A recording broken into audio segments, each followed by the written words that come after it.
Apakah hukum menyogok suatu bagi menarik minat orang hadir ke masjid? Sogokan seperti menyediakan tempat perhimpunan permainan game untuk golongan muda di masjid. Sogokan yang seiring dengan dunia masa kini anak muda. Baik. Dia kata boleh tak kita sogok anak muda? Sogok ni benda haram. Ni faham baik iaitu rasuah. Apa makna rasuah? Perbuatan memberi harta ataupun sesuatu manfaat untuk menarik harta atau menarik perkara yang tidak layak atau perkara yang sepatutnya milik orang lain atau milik bersama. Jadi kalau kita buat sesuatu untuk menarik orang muda datang ke masjid, pada panggil sogok lagu tu. Faham? Muayat tu mula tu nak mapuh dah. Memanglah buatlah apa saja pun yang tidak haram asalkan dapat menarik minat anak muda datang ke masjid. Dua perkara yang manusia sangat suka kepadanya. Pertama Allah kata laibun, yang kedua lahwun. Permainan dan lara. Permainan itu sukan, lahwun itu hiburan. Faham lagi? Jadi kalau ada hiburan dan sukan itu di masjid, insya-Allah ramai orang datang masjid. Jadi kita buat, kalau main badminton, kita buat tandingan masjid, buat tandingan. Tak mesti, bukan main dalam masjid. Dianjurkan oleh masjid tandingan badminton anak muda contoh. Faham? Tak salah. Sebab bukan benda yang haram. Bukan masjid buat tandingan ratu cantik. Tandingan ratu pondan, anjuran masjid tepuk. Kalau buat. Faham? Benda tu haram. Benda yang harus pada syarak. Itu contoh permainan. Lahwun, hiburan. Jadi kita menghiburkan mereka itu. Dengan azan sudah terhibur orang yang mendengar. Ni azan tak dengar, cakap tak kaya. Habis. Jadi anak muda pun dah setengah.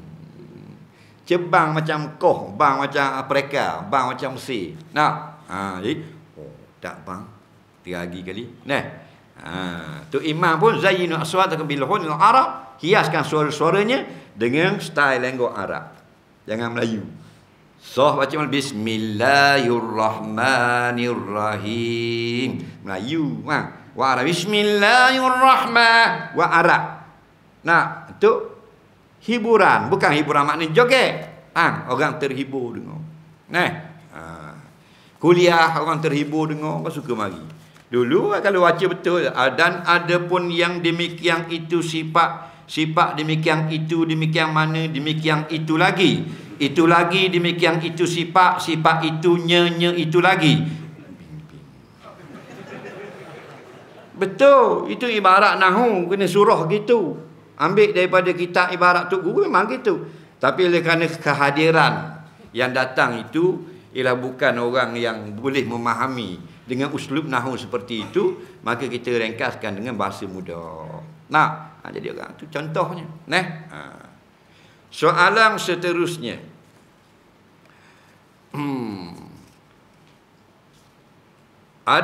Perlu lakukan hukum suami rajin solat, gemar remai HP untuk mendengar ceramah agama, kisah jin, tapi suami tidak tanggungjawab, tak mau bekerja, tak beri nafkah, duit sehari hidup.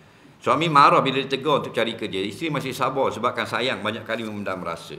Suami wajib beri mas kahwin setelah selesai akad nikah. Aku terimalah nikahnya dengan mas kahwin tersebut, itu wajib mas kahwin. Tapi bila didatangkan isteri, dihantar ke rumah suami untuk mula duduk berdua, wajib makan, minum, pakaian dan tempat tinggal. Contohnya lebih kurang 1,000 sebulan. Wajib kena beri kepada isteri. Tak beri berdosa.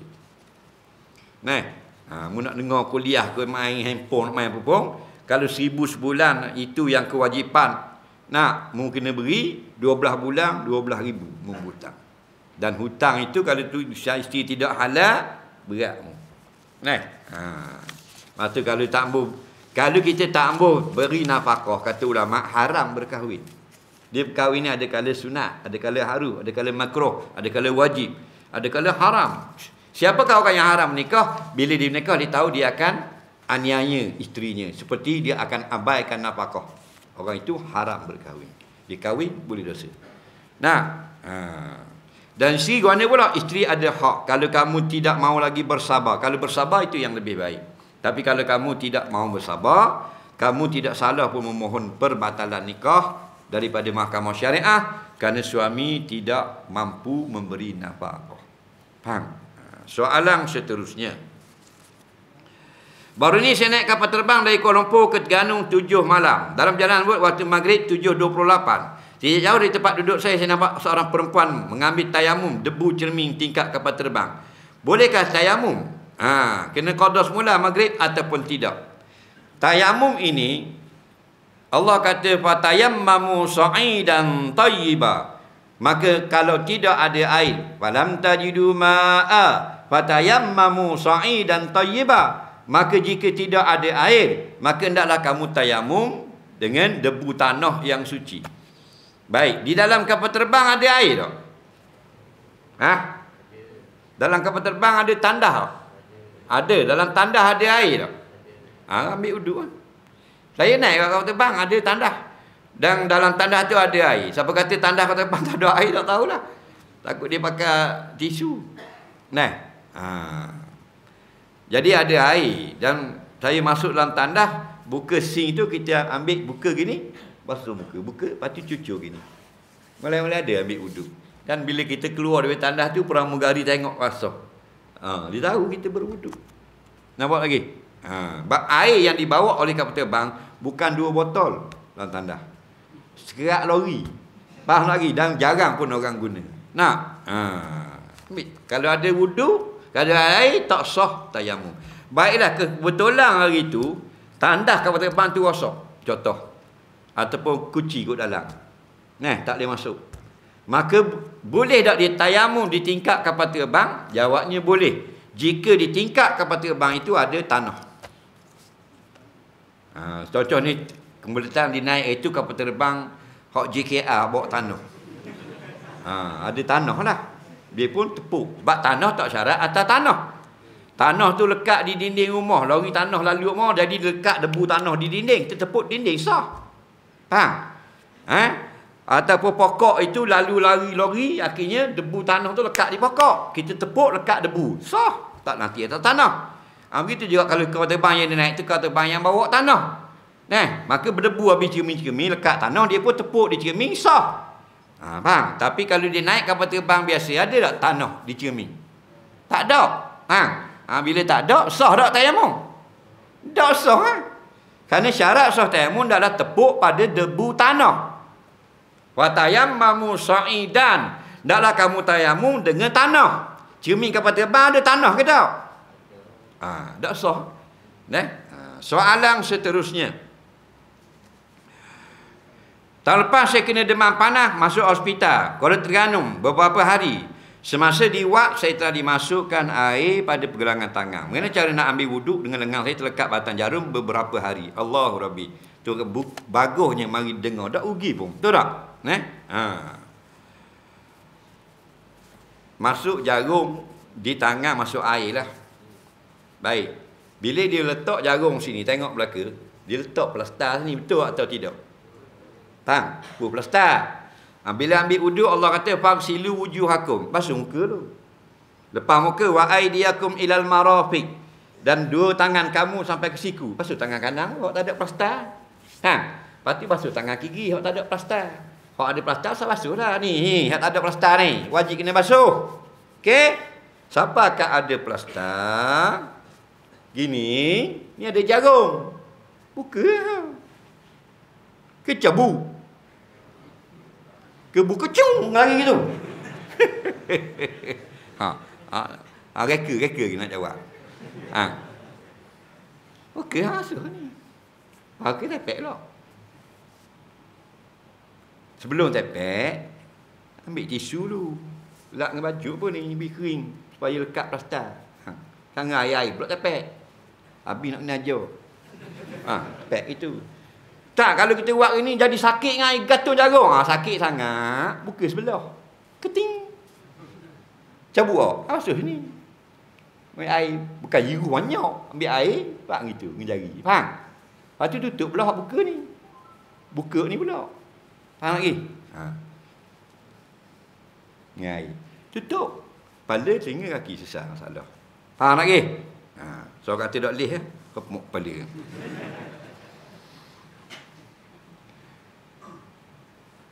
Saya mandi wajib, setahu saya semua air yang bersih perlu rata sampai tepat sulit masuk kelopak telinga dan berniat. Masa menggosok merata air, tangan saya kena pada kemaluan. Adakah selesai mandi saya perlu ambil wuduk semula untuk tunaikan solat? Baik. Dia mandi, dia sentuh kemaluan. 4 perkara membatalkan wuduk. Antaranya pegang kemaluan dengan tapak tangan. Jadi ketika mandi, dia akad hadas besar. Dia sentuh kemaluan di tengah mandi. Lepas tu diteruskan mandi. Jawabnya mandi dia itu sah. Maknanya sudah terangkat hadas besar. Maknanya dia sudah boleh masuk duduk dalam masjid. Faham? Tapi dia nak semayang tak boleh. Kerana apa? Kerana dia ada hadas kecil. Apa hadas kecil? Dia sentuh kemaluan. Nabi kata man massa zakarahu falyatawadda. Barang siapa yang sentuh kemaluannya, hendaklah dia ambil wudu. Jadi awak punya mandi sah dah. Sekarang kalau orang bang Zuhur nak sembahyang, wajib wudu je. Tak wajib mandi dah. Okey? Soalan seterusnya. Haji bagi mereka yang mampu jika meninggal pada arwah yang tidak mampu perlu tunai badal haji dulu atau hutang piutang terlebih dulu. Jika si mati meninggal, dia miskin, tak mayang, tak ada arti hutang masjid, tak ada pergi haji, tak ada arti nak settle hutang dengan Allah, macam mana Ustaz? Baik. Seorang itu mati, ada harta. Dan dia ada 2 hutang. Hutang dengan Allah, iaitu belum tunai haji. Dan hutang dengan manusia, contoh. Contoh, dia ada duit RM3,000. Masa hidup, orang yang ada RM3,000, boleh tak pergi haji? Jawab Pang, soalan mudah. RM3,000 boleh tak pergi Mekah? Boleh. Pang. Okey, maka dia wajib tak pergi haji? Tak wajib. Kerana RM3,000 tak cukup. Tapi bila dia mati, RM3,000 boleh tak upah haji? Boleh, maka wajib. Jadi wajib. Tapi ada pula hutang dengan orang RM3,000. Jadi kalau bagi haji, badal haji RM3,000, tak boleh bayar hutang manusia. Kalau bayar hutang manusia, tak boleh bayar badal haji. Jawabnya Nabi sebut dalam hadis Bukhari, fadainullah ahaku an yuqda, hutang dengan Allah wajib bayar dulu. Faham lagi? Jadi badal haji ke hutang orang dulu? Badal haji, ada fidyah dulu, ada kafarah dulu. Faham lagi? Hutang dengan Allah dulu. Ingat bila mati seseorang, dia meninggalkan harta. Harta ini bukan milik waris. Ramai orang bila mati dia ingat milik waris. Salah. Bila mati jadi milik Allah sekejap. Okey, bayar hutang Allah dulu seperti haji, fidyah puasa dan sebagainya. Lepas tu tak jadi waris lagi. Bayar hutang manusia. Hutang kedai rucik, hutang hardware, hutang ambil dengan kemoja bulan-bulan, barang baju. Faham? Selesai dah. Baki baru faraid, baru dapat ke waris. Kita dak mati bagi waris lalu dah. Lepas tu dak bayar hutang ni, dak sah bagi. Nampak? Soalan seterusnya. Apakah hukum sengaja tidak bayar gaji pekerja berbulan-bulan sedangkan sudah selesai urusan kerja berkaitan pinjaman ke, namun untuk menuntut komisen bos melengahkan urusan pembayaran hingga masa 3 hingga 5 bulan. Jika dia memang tidak ada duit, maka dimaaf pada syarak. Dan dia kena cari dengan cepat bayar gaji orang. Tapi jika dia ada duit sengaja melambat-lambatkan, perbuatannya haram. Berdosa lah. Lepas tu jadi majikan ni bukan seronok sangat. Kamu akan ditanya balik satu demi satu. Kebanyakan orang kerja government leka dan lalai. Dengan tanggungjawab diberi untuk melayan orang awam dengan selesa gaji hingga panggilan kecemasan dan pertanyaan jawab acuh tak acuh. Begitulah, bukanlah semua orang pekerja staf-staf kerajaan begitu, sebilangan kecil je. Tapi bila dah yang buruk itu walaupun sedikit, itulah menjadi tumpuan orang. Contoh wakil rakyat. Nak 25 orang wakil rakyat, 5 orang je buat hal. 20 orang lagi hak baik, wak yang turun padang yang bekerja, orang tak nampak dah hak molek. Kerana 5 orang hak kacau ni. Hak tu hak timbul. Faham? Memang fitrah kita lagu tu. Nampak lagi? Anak kita kerja dah, masuk sekolah, siap nak pergi sekolah dari pukul 7, balik pukul 3 petang. Banyak tak dia habis masa? Letih tak? Tapi pukul 3 dia balik tu, salah letak kasutnya, belebel di mak dia pas sekarang. Dia tak nampak dah budak tu daripada pukul 7 pukul 3 tu. Dia buat benda yang baik. Begitu sebab tu tak boleh buat benda tak molek ni. 3 orang je staff tak molek, 31 jabatan orang kata tak pakai. Dalam satu maknanya jabatan polis ada 400 anggota, 2 orang, 3 orang bahan rasuah. Habis orang kata polis jahat belaka. JPJ 200 orang, 3 orang yang rasuah, habis JPJ orang kata tak pakai belaka. Sebab tu dia. Nilai statistik ni yang menyebabkan rosak habis susu sebelanga. Sebab tu kita ingat, kita ni staf kerajaan, cubalah kita nak jaga keterampilan kita dengan orang. Walaupun muka kita tak boleh nak senyum manis, senyum pahit pun tak apa dah. Dan lebih-lebih lagi kalau orang kampung, jadi ni orang susah. Nak sampai ke pejabat kita payah cari parking pun tak reti.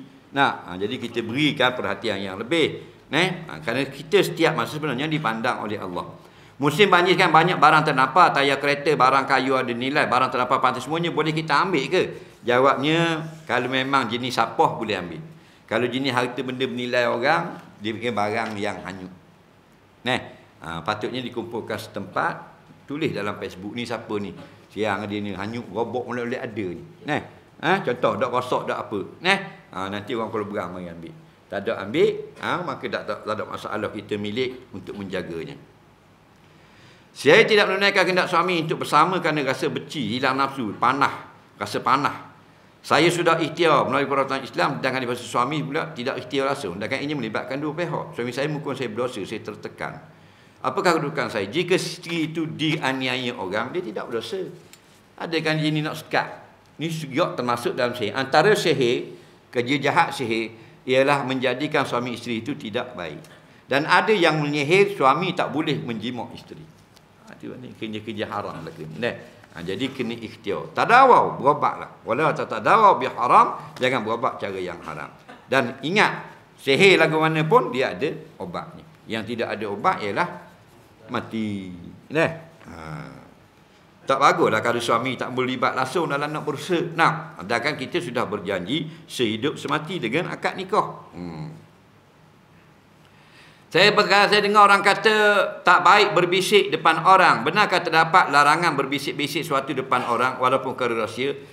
Yang salah faham ni, yang sebenarnya jika kita ada bertiga, jangan berbisik 2 orang. Adapun lebih pada 3, tak apa berbisik 2 orang. Contohnya dia berempat. 2 orang ni main kejap nak bisik 2 orang. Tak apa. Faham lagi? Yang tak boleh 3 orang duduk. 3 orang duduk dalam bilik, dia bisik 2 orang. Jadi satu ini terasa hati. Faham lagi? Bukan ramai kau tak apa. Ni 40 orang, 2 orang tak boleh bisik. Tak ada Allah. Yang disebut ulama bertiga. Bila kamu bertiga, Nabi kata jangan berbisik berdua. Kalau nak bisik 2 pun nanti tak ada orang ni. Kerana dia akan menyangka perkara yang tidak baik. Faham lagi? Walaupun kita bisik tu tak kata ke dia. Faham? Nak jaga hati kawan. Faham? Bukan berempat bertiga. Jangan berbisik.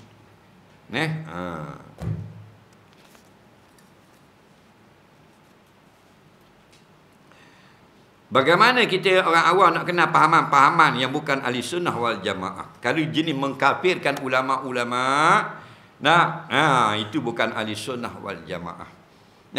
Kalau yang nak menafsirkan Al-Quran dan hadis dengan pandai bijak kepala otak sendiri, itu bukan ahli sunnah wal jamaah. Kita ahli sunnah wal jamaah, kita serah kepada pakarnya. Warasikhuna fil ilmi, mereka yang dalam ilmunya saja yang memberikan pandangan. Sebab tu kita ada imam-imam. Balik yang sebaiknya kita ikutlah ulama-ulama salah. Iaitu Imam Syafi'i, Imam Maliki, Imam Hanbali dan Imam Maliki. Dan Imam Hanafi. Itu semuanya imam-imam salaf. Faham? Imam-imam ahli sunnah wal jamaah. Imam-imam ulama-ulama dahulu. Imam Abu Ja'far, At-Tahawi. Imam apa benda ni, Abu Hasan Al-Asy'ari, Imam Abu Mansur Al-Maturidi, itu semua ulama salaf. Jangan ikut ulama mengarut-mengarut yang mengharamkan perkara yang diperkhilafkan oleh ulama. Benda khilaf dia nak haramkan. Itu bukan ahli sunnah wal jamaah.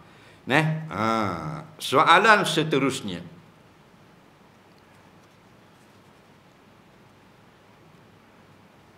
Beza pendapat di kalangan ilmuwan Islam diperdebatkan di media. Siapa yang berdebat? Pandangan diberikan oleh para ulama. Yang menjadikan berdebat itu bukan dia. Orang yang petik, yang kutip ni ambil sikit, ni sikit, buah ni sebelah, ni sebelah. Dan melagakan orang. Ini perbuatan dipanggil golongan namim. Golongan yang tak akan masuk syurga. Ramai sekarang buat reaction, ambil ustaz ni separuh, ustaz ni yang kontrabus ini, jadi orang akan balah lagi. Nabi kata la yakul jannah namam, tidak sekali-kali akan masuk syurga golongan melaga-laga orang seperti ini. Pakar apa sekalipun, ahli tafsir ke, ahli hadis ke, jenis laga orang lagu ni tidak akan masuk syurga. Soalan seterusnya, apakah hukum mengambil gambar fotografi manusia gantung depan dengan tujuan hiasan atau kenang-kenangan? Baik. Hukum fotografi kebanyakan ulama mengharuskan. Dia tak sama dengan kita mengukir patung dan sebagainya. Kerana gambar yang ada dah kita rakam saja, bukan dia yang buat gambar tu. Dia rakam saja. Kita ambil cermin, kita ambil gambar gunung Lek Nung gunung comel lah, kita ambil cermin. Masuk tak dalam cermin gunung, dalam cermin? Masuk kan tak? Cuma teknologi fotografi ni, apa yang masuk dalam cermin ni, dia jadi kertas. Dia gitu. Bukan dia yang buat, gunung hak dia dah. Sebab tu dalam kitab Tafsir Rawa'iul Bayan, ada ulama-ulama mengharuskan fotografi. Kitab Rawa'iul Bayan ni karangan Syekh Ali As-Sabuni. Syekh Ali As-Sabuni, seorang ulama besar lah.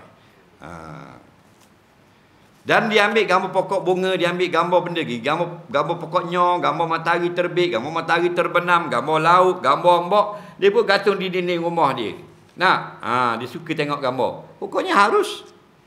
Yang dipertikaikan hukumnya, yang ada yang mengandaikan haram ialah mengambil gambar-gambar bernyawa baru dijadikan perhiasan rumah. Itu yang masuk dalam perselisihan ulama. Ada yang mengharamkan. Faham tak lagi? Jadi gambar yang tidak bernyawa tak ada masalah.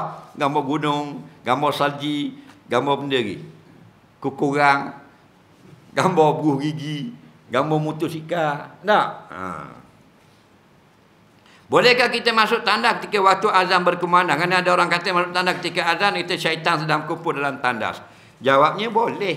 Jadi lepas azan dulu, kena terberok situ. Kita nak berok orang baru azan.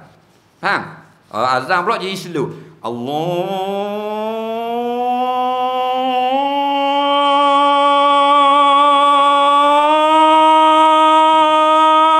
Nak boleh kurang akbar tu. Tu cirit lagi habis. Faham? Dah bila nak habis azan? Boleh kau ni kita nak berok? Boleh. Boleh masuk. Faham?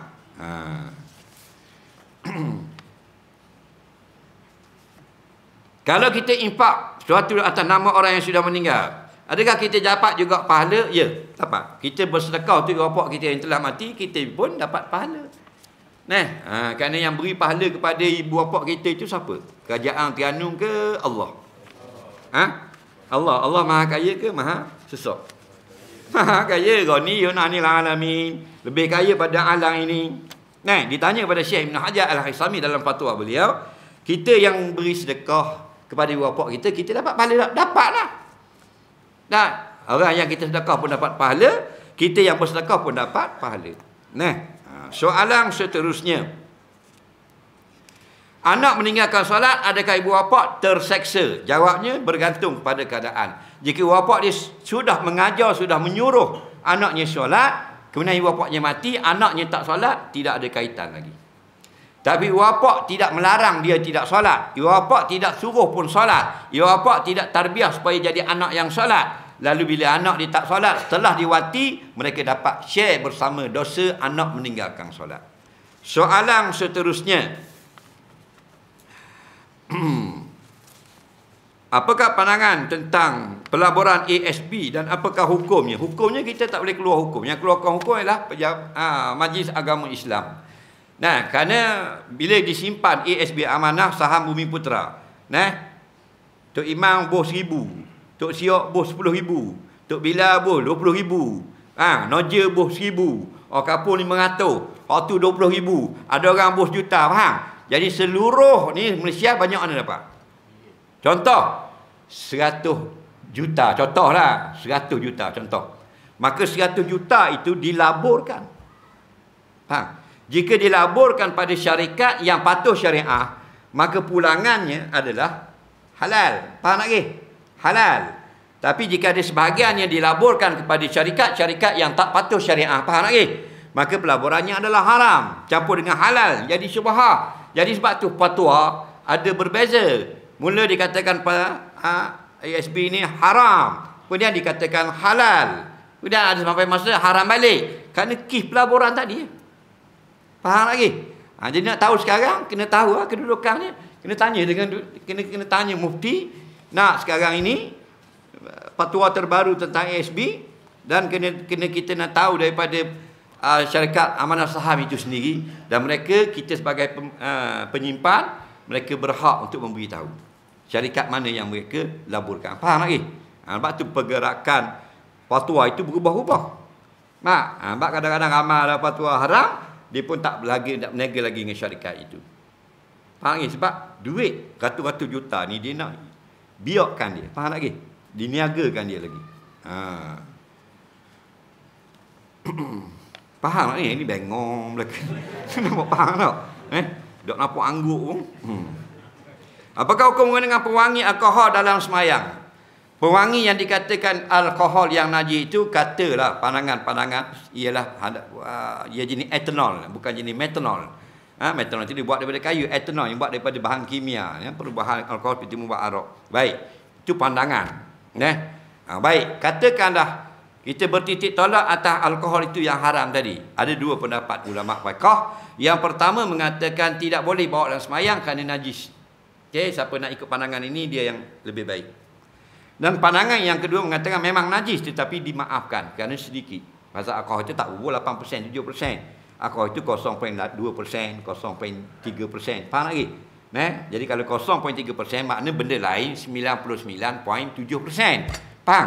Jadi terlalu sedikit. Al-qalil kal adami. Kaedah kita bila sedikit hukumnya seperti tidak ada langsung. Maka lebih maaf. Jadi siapa nak ikut pandangan yang kedua dimaaf, dibolehkan. Kerana yang beri pandangan-pandangan ini bukan netizen. Mereka adalah fuqaha, ahli fiqh. Faham? Dan ada pandangan saya lah. Kalau saya, yang perfume yang ada alkohol ni kita pakai untuk jalan biasa. Nak pergi mall, nak pergi situ sini. Faham? Tapi bila kita nak semayang, kita ada pakaian kita dan kita letak minyak atau nak pergi minta kayu candang dan sebagainya. Soalan seterusnya. Apakah pandangan tentang orang yang benci usaha mengutip derma, banner masjid atau pusat tahfiz? Adakah salah kita mengutip derma? Jadi kalau kita benci perkara yang tidak salah, makna kita ada masalah. Cuma kita nasihatlah cara kita mengutip itu jangan berlebih-lebihan, jangan melampau. Kadang-kadang berlebih-lebihan, melampau-lampau cara kita mengutip itu supaya orang segan kalau tak bagi. Kadang-kadang kita terlebih-lebih berbuat promosi dan sebagainya. Seolah satu perniagaan. Jadi kita steady. Kita orang Islam steady. Kita kutip derma tapi steady. Nampak? Bukan marah kutip. Dan yang marah kutip itu orang ada masalah.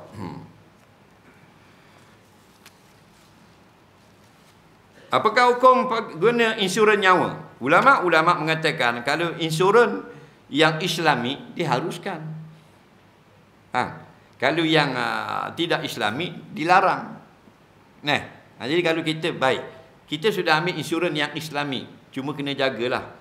Siapa yang ambil menyertai insurans yang Islami yang dibenarkan pada syarak, kena hati-hati. Kadang-kadang boleh membawa kepada syirik. Contohnya kita ada insurans, kita rasa yakin kalau ada apa-apa berlaku pada kita, anak kita, isteri kita tidak akan susah lagi.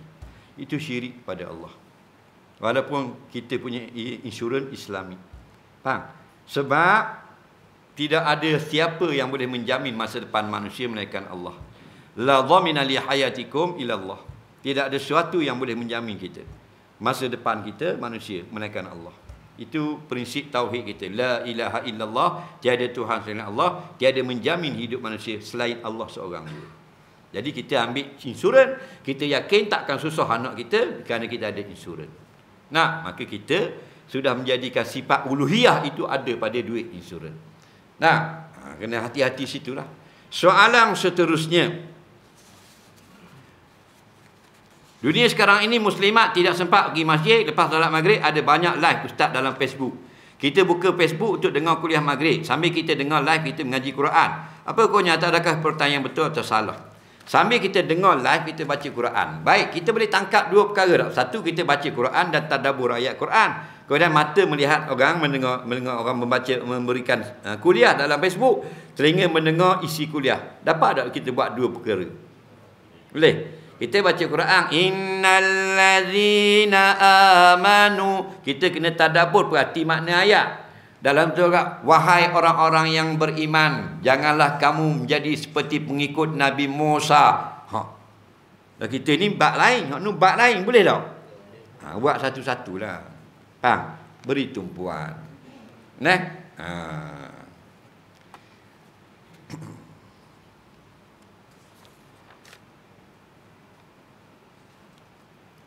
Bagaimana dia syaratkan booster untuk solat Jumaat? Sini kena booster tak? Tak. Tak kena booster pun boleh solat Jumaat je. Yang buat booster di mana? Di Selangor. Dah kena tanya Jais lah. Kena tanya Jais. Nah ni kita waktu keluar hukum kan, Jais dia ada alasan-alasannya, dia patutnya diperdengarkan alasannya itu. Kepada awam, supaya orang awam itu berpuas hati. Sebab kita ni banyak benda tak puas hati.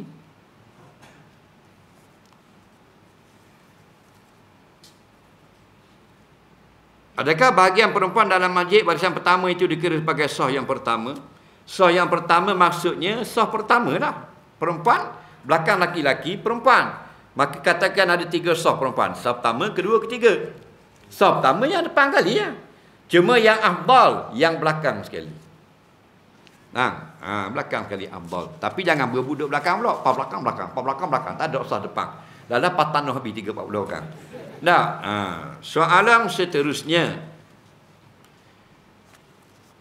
Saya terkejut tidur, saya demam baru ini lepas cocok booster. Jadi pernafasan saya dok seperti biasa, terlitah cerai dalam hati masa saya bernapas nak sambung tidur. Saya bernapas kali kedua terlitah lapas Sareh, bukan nama isteri. Lepas pada terlitah itu saya bernapas kali ketiga, saya jadi ikut lapas-lapas kedua. Tu akan lapas kedua itu cuma lantasan hati. Semasa saya bernapas sambungan di belakang. Masa saya bernapas ketiga itu berbunyi cerai maum. Saya jadi keliru masa itu. Adakah jatuh talak? Lepas itu saya terniat dalam hati saya was-was seolah-olah macam bunyi maum itu dalam bahasa hulu itu mu. Saya yakin napas pertama dengan kedua itu cuma lintasan. Napas ketiga itu saya was-was. Saya cuma bernapas. Dak lapas maum itu bukan saya. Maksudkan mu sebab macam itu bisikan masa itu. Masa saya bernapas itu macam terikut. Lapas tersebut niat dalam hati saya. Jatuh dak lapas-lapas. Mohon jawapan. Dak atuh belaka. Tulis pun banyak-banyak itu. Tak jatuh berasa. Faham? Dia jatuh ni kamu dalam sedar, bukan lintasan. Aku telah menceraikan akan kamu. Aduh, jatuh. Dia nak boleh kejatuh, nak boleh. Dia nikah ni, akdu nikahin. Aim kohdal, akad. Kerana panggil akad. Kalau akad berlaut. Akad nikah. Akad tu, ikatan. Ni tali, sin tali. Budak-budak nak pergi sekolah. Tali kasut dia, belah ni ada setali. Belah ni ada setali, dia ikat. Ikat ni panggil akdu. Ini ikat tali kasut sekolah. Nikah tu ikat pernikahan. Siapa? Laki perempuan. Ikat dia atas nama perkahwinan. Mu tak boleh lari, aku tak boleh lari. Faham tak ke? Jadi nak buka balik itu ikatan mesti kena kuat. Kalau barang-barang tak terbuka. Lepas tu anak kita bila dia ikat kasut sekolah dia berlari buka. Jalan tak buka, berlari tak buka, nampak tak buka. Melainkan ada orang terik suku no, baru terbuka. Faham lagi? Maka begitulah dengan lapas ikatan perkahwinan. Sebarang-barang lapas, barang-barang punya lapas, tak jatuh talak, tak terbuka ikatan. Kena jelas dan kuat. Kenapa? Kerana mereka itu dengan ijab kabul. Aku nikahkan akan nikah wahai si fulan bin si fulan dengan si fulan bin si fulan dengan mas kahwinnya RM1,000 tunai. Kan kuat tu hujah tu. Nah, lapas yang kemah, aku terimalah nikahnya dengan mas kahwin yang tersebut itu. Kerak jadi satu ikatan. Mu nak cabut payah. Kena jelas lapas itu soreh. Kena lapas itu bukan saja soreh tetapi juga lengkap. Kalau aku cerai, tidak jatuh. Cerai mu, tak jatuh kau. Faham lagi? Aku cerai, jatuh. Aku cerai. Tak jatuh. Cerai mu. Tak jatuh belaka. Nah. You cerai I, tak jatuh kau. Pasal you bini I. Aku akan cerai kamu, aku akan cerai kamu, mudak reti, aku akan cerai kamu. Tak jatuh. Mu ingat baik, aku akan cerai kamu. Tak jatuh kau, kerana ada akad. Nah, dia dengan istiqbal, tak jatuh. Dia kena fi'il madi dan fi'il hal. Faham? Sekarang kamu sedang kena talak, jatuh. Atau madi, kamu telah pun diceraikan, jatuh. Faham? Soalan seterusnya. Betul tak tidak? Kena halal hutang orang dengan kita kena ia lambatkan proses pengadilan di akhirat kelak. Kena tunggu pemiyatan datang, minta halal dulu. Begini, kalau kita hutang dengan si fulan RM1,000, kita bayar selesai. Tidak akan dibicarakan lagi di akhirat. Tapi kalau kita belum bayar, akhirat itu disebut dalam perbicaraan. Benarkah kamu bertanya? Betul, dia hutang RM1,000. Sudahkah bayar? Belum bayar. Mana saksi ni, malaikat begitu dan sebagainya. Baik, sekarang kamu halalkan atau tidak? Saya halalkan, maka habis hutang. Saya tidak halalkan, maka kena bayar. Bayar tidak dengan duit, bayar dengan pahala. Kalau ada pahala, kalau tak ada pahala, ambil dosa dia, buah atas belakang kita. Gitu di akhirat. Faham lagi? Jadi bukan kata wajib kita halalkan, dianjurkan sebaiknya kita halalkanlah kalau dia memang sudah tidak membayar. Supaya kita cepat ke syurga di akhirat. Soalan seterusnya.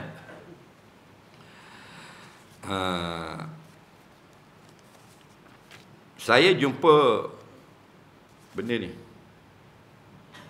Saya jumpa ayat. Wahai orang-orang yang berselimut. Apakah maksudnya? Maksudnya Rasulullah SAW. Allah nak berikan wahyu. Sepanjang ustaz kuliah ni, jenis mikrofon macam mana dah ustaz jumpa depan meja? Part mana paling selesa bagi ustaz? Tanya juga gitu. Mikrofon gini lah. Saya gini. Biarlah tolong ada ditanya. Saya tak boleh pakai hak jenis buah tani. Hak tani. Ada dulu masjid, waktu kita kabur ke PA kita tak buh hak ni. Bukan cakap bukan milih dah. Bila buah tani kita dah nak mengajar, kata nak tamdi dok atas telinga. Jadi nak jadi dok leh. Jadi dok mari, dok ingat hadis, dok ingat apa jadi tekang ni. Pasal kakak darah. Ustaz lain boleh, kita tak boleh. Faham? Sebab tu kadang-kadang dulu waktu jadi imam. Kita dak buat atas telinga, buat atas tekak ni. Buat atas tekak pusing tu, tak kata sama aje. Kalau buah atas ni jadi berapa duduk atas telinga. Jadi sekali nak khabar, sekali duk ingat ke dia. Itu masalah. Jadi buah ni tak ada masalah. Lah ni ada molek belaka dah. Zaman dulu ada satu mikrofon, ditapak dia tu, dia welding sprocket RZ. Jadi buat berat. Batang besi tu, batang besi buat tu kan mau undang. Dia buat gitu kemah di welding itu. Tapi tak apa bunyi molek. Yang pentingnya sampai maksud. Tapi lah ni cuma comel belaka dah. Bagaimana kita nak berlapang dada tentang vaksin? Agar ianya membetuli tuntutan agama. Macam tadi Nabi kata, tadawaw berobat. Wala tatadawaw bi haram. Berobat, tapi jangan berobat cara yang haram. Jadi virus itu wujud.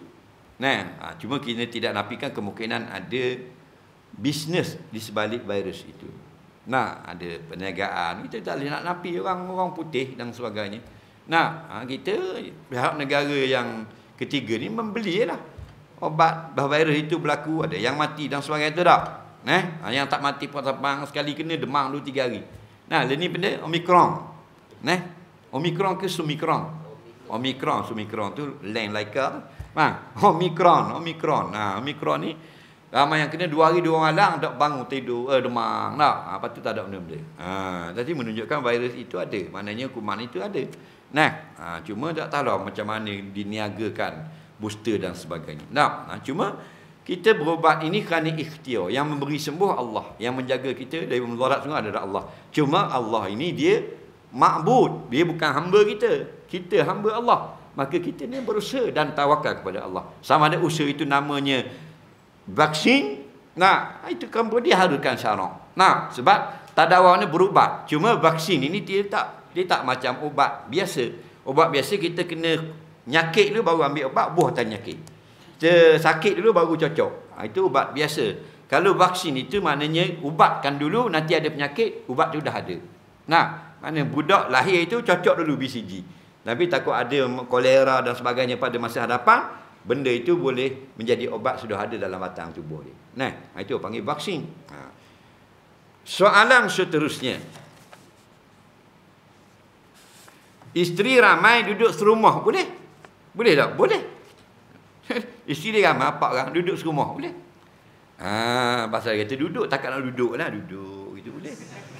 Kalau nak tidur, tak boleh. Tidur tak boleh sebilik, kena bilik lain. Tidur tak boleh sebilik. Okey? Dia kena suku. Sebab mereka itu bukan mahram. Mereka madu bukan mahram. Faham lagi? Kena faham baik. Jangan nak buat cara putih gitu.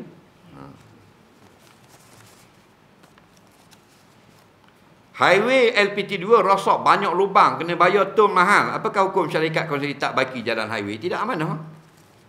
Duit bagi budget kutip berpuluh-puluh ribu sehari dan jalan dibiarkan belum. Patut lubang-lubang tu benda orang nak lalu tepat selesa kerana bayar duit. Pergi Kuala Lumpur habis 50 lebih. Daripada Terengganu sampai Kuala Lumpur 50 lebih kena bayar. Tiba-tiba tegang, pecah ring, pecah apa. Ini masalah. Jadi jangan pandai kita mengutip duit saja. Sedangkan kita tidak beri apa yang sepatutnya daripada harta yang diserahkan oleh rakyat yang melalui akan akses yang kita sediakan. Soalan seterusnya. Bagaimana caranya untuk sedap dalam solat? Sedap dalam solat, yang pertama solat itu hendaklah kerana Allah. Bila kita nak takbir, jangan terus takbir. Ingat dulu, ya Allah, berikan aku sekali ini khusyuk untuk mengingatimu. Faham lagi? Jadi terai waktu dulu. Kemudian lakukan 2 perkara, tamakun wa tadabbur, jangan bergerak, tergaru-garu dan sebagainya. Dan kemudian tadabbur, setiap yang kita kata, bawakan makna itu pada hati kita. Faham lagi? Kita sujud, Allahu Akbar, Subhana Rabbiyal A'la, Maha Suci Allah, yang Maha Tinggi. Kita rakaat, Allahu Akbar, Subhana Rabbiyal Azim, Maha Suci Allah yang Maha Agung. Ada dalam hati kita. Soalan seterusnya. Cara nak tahni anak. Buat guana, tak ada buat guana. Ambil kurma, ambil isi dia, kunyah, biar hacur dan lalukan pada langit dia. Tak. Payah dia, bukan suruh budak tu tanam kurma. Payah juga. Baby bangun tanam kurma ini. Tu rohok. Ambil. Cuma kadang-kadang seorang ayah tu dia tak reti. Kurma tu nak tahni anak, carilah kurma yang molek. Kurma hok bahang duana apa kita tu kurma bola mulut, remuk lah mulut. Mana dak reti bahasanya. Kan dak reti bahasa dak reti. Anak dia Allah bagi. Bukan senang, bayar 15 riyal anak tu hawi. Tak, bukan harganya. Muliakan anak itu, tahnik itu ibadah. Ikut sunnah. Biarlah kurma yang molek, bukan 18,000 sutir. Belilah 2 riyal tu sutir tu 2 riyal no kedai Aziz. Tahu tak kedai Aziz? Kedai Aziz ada, kedai Syekh Doloh ada. Kedai Syekh Mamat ada depan Istana Maziah.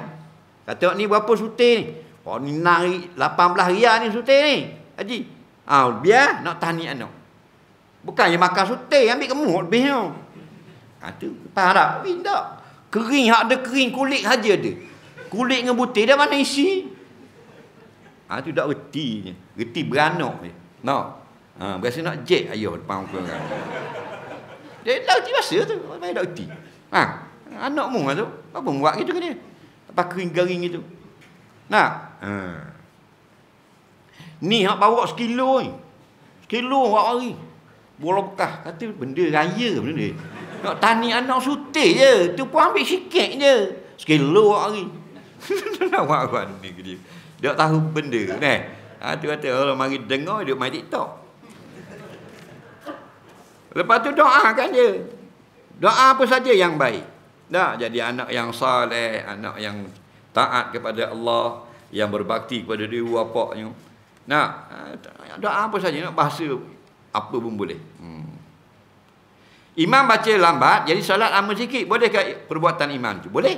Yang tak boleh memang lambat sangat sampai menyusahkan orang kampung. Mana kalau dia kemana Allah Akbar, gapuan dia perangat ikan singgang tu. Habis mayang tu hitam betul ikan singgang. Faham lagi? Ha, tu kalau lambat sungguh lah. Lepas tu kalau kita ni jenis baca lambat, bacalah bacaan yang surah yang pendek. Bang. Ha, jangan baca panjang. Sebab kita dah begini baca lambat. Sabbihisma rabbikal a'la alladhi. Ha, sudah dah. Faham lagi? Nah, ha, jadi Nabi kata takhfif, ringankan. Kenapa belakangmu ada orang tua, ada sakit. Nah, kena pakai paper, pakai keting paper. Nah, ha, budak-budak kecil baru nak pergi sejik, pergi dah mak. Buat bom, orang tu imam baca Yasin. Faham lagi? Baca Yasin terus nyuri. Nah, ha, budak-budak tu pun taubat tak pergi dah mak, taubat nasuha. Ha. Bacaan masjid tajwid juga ke tayat akhir. Maksudnya tajwid pada tempat-tempatnya ini. Jangan kita tukar baris, jangan tukar huruf. At-tahiyatul mubarakatus salawatut tayyibatu lillah. Assalamualaikum ayyuhan nabiyyu wa rahmatullahi wa barakatuh. Boleh dah. Faham? Kerana dia adalah doa. Bacaan tu. Benda ni tasyahud. Liga badminton kutip yuran. 8.5. 9.5. Dengan duit kutipan, kita berhenti 9 tahun 2 minit lagi. Dengan duit kutipan beli hadiah air dan makan, boleh ke tak? Yuran itu boleh duit air, boleh. Yang tak boleh ni yuran badminton, belang tanding untuk sediakan jadi hadiah rebutan. Faham lagi? Jadi kalau beli air, semua orang dapat minum air. Yuran itu untuk beli t-shirt, semua akan dapat t-shirt.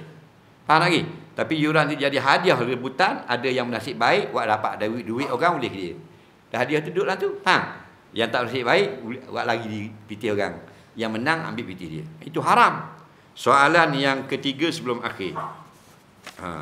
Pada sujud yang terakhir, saya perhati semua. Imam di tempat saya kerja, sujud lama. Apakah hukumnya? Jangan lama sangat. Makruh lama-lama sangat. Nampak lagi? Kerana kita semayang yang berjemaah. Nah, adapun kalau kita semayang sunat, orang ikut kita tak apa. Nampak? Kerana Nabi pernah semayang sunat, Ibn Abbas ikut dia, Nabi semayang rakaat pertama Nabi baca 4 surah. Al-Baqarah, An-Nisa, Ali Imran, Maidah. 4 jam. Lagi. Ni kita pergi baca panjang, jeng. Kita baca Baqarah kali. Mayang Isa. Tengok esok muka depan surat khabar. Nah, imam masjid tepuh, masuk besi 6 batang. Nak ICU dibelasah penduduk kampung. Faham tak? Dah 2 suku bawa rokok. Faham tak? Dah oleh salah, dah jek je kita belakang. Sekarang kita tengok dalam medsos ramai ustaz berdebat show off ilmu masing-masing. Ada yang mengerahkan rezeki kereta mewah peti berlepaya, tapi mak Islam hakikat menderita. Apakah komen? Kalau rumah kita naik atau kampung kita naik banjir, nak doa menda pada Allah, hak afdal sekali. Baik. Dia kata ramai yang berdebat untuk show off. Siapa yang berdebat untuk menunjukkan bahawasanya dia ni orang yang hebat, menarik perhatian orang, maka dia tidak dapat cium bau syurga. Tak kira mupakat ustaz mana ke, maulana mana ke, syekh mana ke. Nah, tapi kalau kamu berdebat untuk memenangkan hidayah Allah, untuk menangkan agama Allah, mengalahkan kebatilan, hukumnya dibolehkan. Cuma hati-hatilah ramai sangat ni yang menunjuk-nunjuk. Nah, dia tidak, bukan dia mengajar itu kerana Dia nak menunaikan kewajipan perintah Allah, mengajak manusia kepada terangnya ilmu. Jadi amat kena nyakit. Dah kalau tok guru kena nyakit, ustaz kena nyakit, show-off berakhir nunjuk dah. Cerita pula ni bahawa dia ni gelorangnya hebat-hebat. Dia boleh cerita dia punya CJ dia tinggi. Itu masalah belaka tu. Masalah. Jadi bila bermasalah, macam mana kita nak ambil keberkatan daripada dia? Nak belajar dengan ustaz, dengan guru-guru yang merendah diri. Kalau yang takabur itu bukan. Kemudian ada ustaz yang direzekikan dengan welfare. Itu tak boleh kata apa, dia orang berniaga. Kalau kita nak ngajar nak pakai welfare, tak pakai welfare lah. Ustaz-ustaz ramai saya kenal pakai welfare, tapi saya dah tengok, banyak duit, rupanya mereka berniaga. Mereka mengajar dan ada perniagaan. Betul tak? Ada kedai, ada tu, ada ni, ada yang buat kontraktor dan sebagainya. Tak ada pelik tu. Mereka dia mengajar, dia minta duit. Nak suruh aku mengajar boleh. 5,000, 8,000, 10,000. Tu dia pakai luar paya.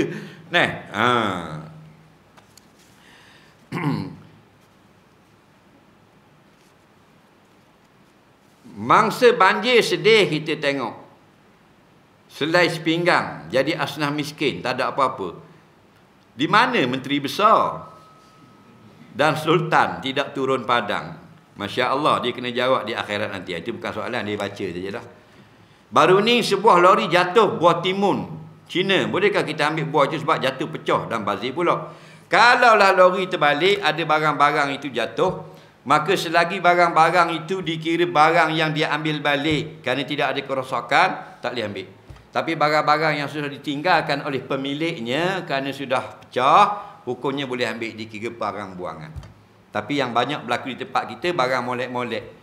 Hari tu lori Melo terbalik, habis orang dengan tong-tong orang masuk dalam Mayubi. Penuh Melo dalam kereta. Faham?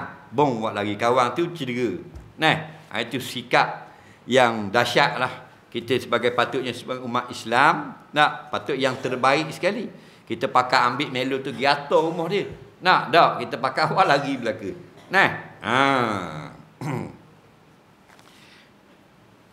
Lambat orang jatuh. Kalau kita jatuh ke ni? Mari aku tetok. Mari ambil aku tetok. Tu bagi awak kita dah. Tu perangai tuduh. Dalam perangai uduh itu, hati-hati nak masuk syurga lagi. Adakah salat sunat duha 4 rakaat perlu tukar ke arba'ah rakaatin daripada rakaatain ini? Jawabnya yang 4 rakaat. Sebenarnya rakaat tak wajib sebut. Semayang 4 rakaat tak sebut. Tak apa. Yang sebut, yang wajib sebut, ta'ayyun. Aku semayang sunat duha. Itu wajib. Aku semayang sunat duha. Faham? Soalan seterusnya, bila nak sudah ni? Boleh sikit lagi dah? Payah dah nak lari. 2 tahun sekali tak? Dah apa 6 bulan kali pun. Adakah perempuan bersuami salib wangi-wangi dia pergi bekerja dikira berdosa ataupun boleh menyebabkan nusyus? Nusyus ini menyakitkan hati suami, tengking suami, jekoh suami. Faham?